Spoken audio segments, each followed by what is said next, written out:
Have you ever noticed in your life that some people seem to have a lot of good luck and others, seem to have, well, a lot of bad? This is not your imagination, and it's really not a bad thing either, because it's just showing that your perception antennas are perhaps just a bit more sensitive than others. Hello, my name is Ernest. Welcome.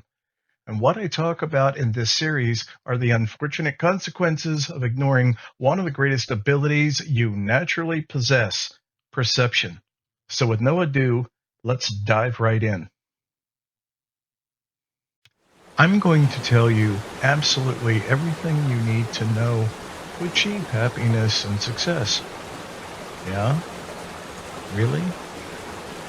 God couldn't tell you how to fucking do that in 10 minutes.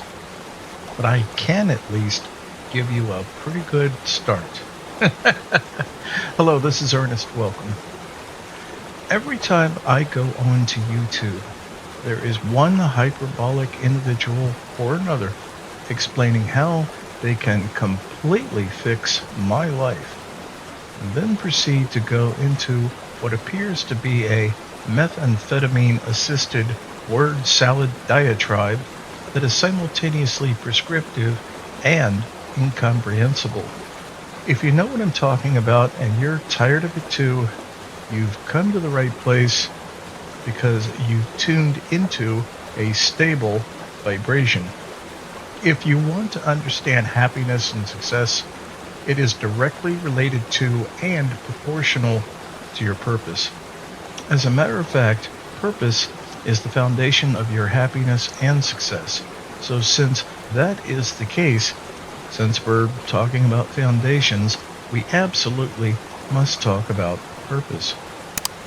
Now, admittedly, discussing purpose nowadays can be a complex subject, not because it is inherently complex, but because so many others since the 16th century's invention of Romanticism made it that way. Speaking in absolute scientific terms, your purpose is to reproduce, and most biologists, without hesitation, would immediately state that. But I don't subscribe to such a myopic view, because consuming, shitting, and reproducing puts us at the level of a cockroach, and I don't like to think of myself as a cockroach. Ergo, since humans are not cockroaches, it is axiomatic that we should not aspire to the current social conformity to act as one. So what does this question actually mean then? Well, other than fulfilling your own immediate practical needs, your own survival, which for most of us entails working a full-time job of some sort, your purpose is to improve or raise the human condition, which starts with your condition. And generally speaking, obsessing over pro sports, playing video games, or being preoccupied with any other form of vicarious identification is certainly not going to help with achieving that very much. Matter of fact, vicarious identification is one of the primary reasons why so many things are so screwed up in the world right now, in the first place. And before I go any deeper into purpose, I just want to briefly mention something which is actually the complete opposite of purpose: drugs and alcohol. Now, I don't want to go into an anti-drug and alcohol tirade. This is not the time or the place. I'm not talking a zero-tolerance policy here.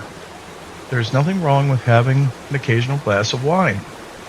I'm talking about sustained habitual use, a lifestyle that disrupts the body, the mind, and the spirit. And you simply can't have that going on if you want to achieve purpose. It's that simple. Right from the very beginning then, let's start with this. One very important thing to understand, and you can apply this using any number of metrics, whatever it is that you are engaging in. If it involves the acquisition of great wealth, you are going in the wrong direction. The mass hoarding of great wealth is actually quite vacuous, which is why so many very wealthy people are actually quite miserable. No matter how many wonderful or impressive things one may acquire or possess, that is not true purpose. That is not true success. Let me give you a brief example of two men and how they make their living. Both men are 28 years old. Neither have a wife or children. I wanted to stipulate that because I'm trying to create a scenario that both men ultimately are only responsible for their own survival. Now, one of those men is what you might call an artist. He carves wild animal figures from logs with a chainsaw, something fairly common here in America's Pacific Northwest. The other man is an auto mechanic, who therefore obviously fixes people's cars for a living. Now ask yourself this: do both men have purpose? Would you consider either man, or perhaps both, successful? Well, being the sly devil that I am, that last question was a trick question. I'm just wanting to remind you if you're on your perceptual toes or not. The easiest way to break this down in truthful terms is to actually go at it in reverse. So let's take the last question first. Are either or both men successful? There is no way to really answer this question concerning the two men, just as you cannot apply the same question to yourself or anyone else for that matter of truth. Because success, with the only exception being a very rigid and prescriptive scientific definition, is by any rational perspective completely subjective. Of all the people I've ever met, spent some time with, or even lived with, I have come to the inescapable conclusion that success is completely internalized and independent from outside points of view, with just one very important caveat: that the person that is being thus scrutinized for success is both reasonably intelligent and reasonably sane.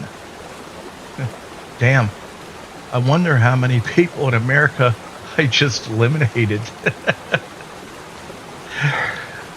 I have talked to people from all walks of life concerning the subject of success, or rather, their feelings about success in terms of their own lives. And the answer I got was amazingly enlightening to me. Perhaps most amazing was the absolute consistency of their answers. You see, when I've talked to what many would label as successful businessmen, it was their own idea of themselves as, overall, not being very successful, or not being successful enough. And as a consequence, despite their outward appearance of doing well, such as their hair, nails, jewelry, nice clothes, and perhaps a very nice car, were still, as difficult as this may be to understand, miserable. Now let's contrast that state of existence to something which I feel is equally incomprehensible: the happy and completely content bum. Now, before I say anything else, I want to preface what I'm about to say. That when I use the term bum, I'm using it as a behavioral term and not as a negative or pejorative description.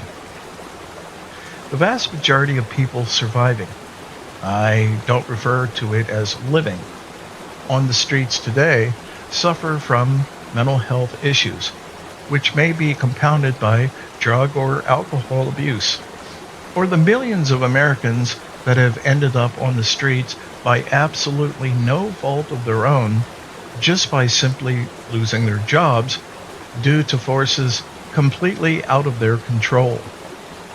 They lost the house, the car, and just about everything they owned. That's how and why such a terrible thing happens. And unfortunately, it's only going to get worse, as I'm sure many of you know. But what I'm about to say is not intended in any way to refer to those I just previously spoke of. In my life, I have known quite a few bums, and as far as I can tell, bums have always been with us throughout recorded human history. And I would be willing to wager quite a sum of money, if I had quite a sum of money, that they were around even before recorded human history as well. So, as a self-taught sociologist, I wanted to know how or why they ended up being, well, bums. Did they suffer some form of traumatic childhoods? Was it some terrible event that spiraled them down into a condition of non-functional social incompatibility? What on earth happened to them that cast them into such a horrible existence? That was, of course, before I realized that my preface was wrong, that my entire supposition had failed to take a very simple explanation of their bumness into account.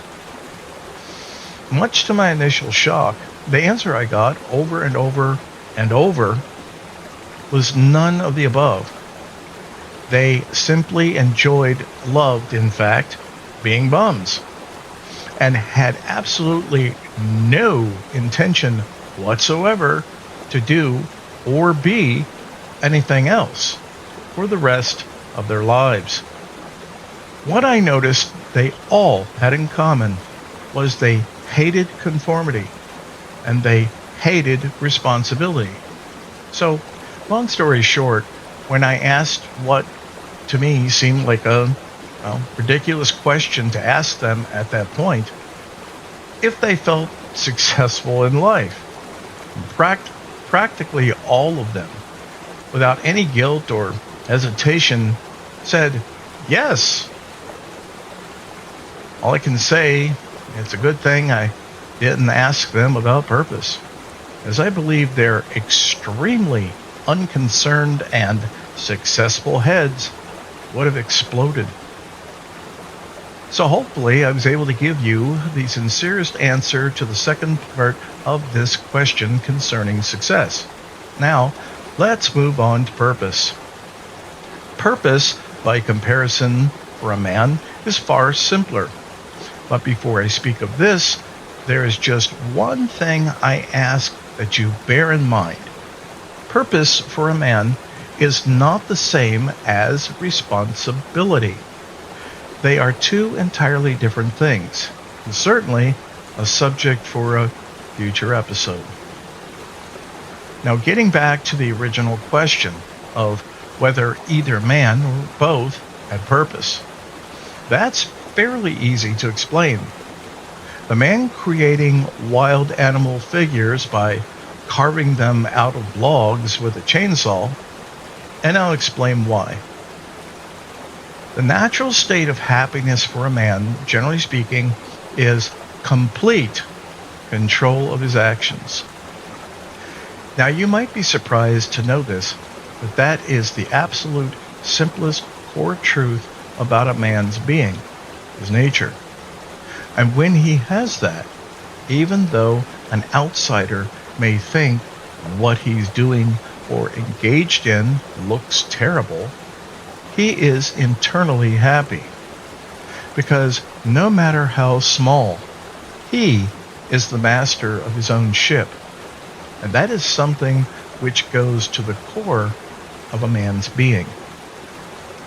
So this man carving wild animals out of logs with a chainsaw probably makes, fairly good money. Especially if he lives in a small tourist trap near the highway. He may not make a ton of money, but he doesn't have a boss, And he doesn't have to punch a time clock either.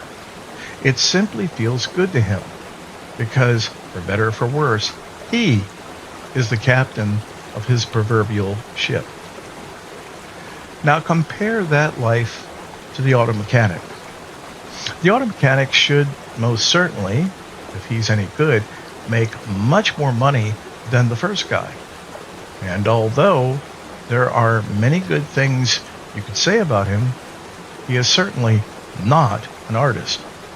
Unless it's his own personal project or he's one of the very few that do extremely customized engine work.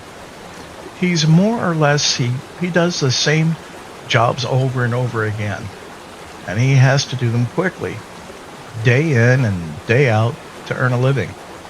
And although he may have loved working on cars in his youth, he has essentially become a human robot, which eventually, once he realizes this, often turns to resentment. This is because intuitively he understands that the punching of a time clock, failing to meet specific job deadlines, and a boss or customer being an inconsiderate, complaining asshole is not the vision he had of his occupation in his youth. That he is not the captain of the ship because he has no ship, and hence there is no true purpose. A true pirate song from the 15th century sang thus: with a yo and a ho, and the wind starts to blow, dear captain, 'tis our fate to the bottom of the sea. Damn the wind and the blow, straight to hell, boys, we may go, but 'twas no better men beside me than ye. Until next time, I sincerely appreciate you tuning in. Please do consider subscribing and hitting that notification bell because it really does make the channel grow. And the ultimate compliment you could ever give me is to tell a friend. Until next time, this is Ernest, and I usually always am. Arr.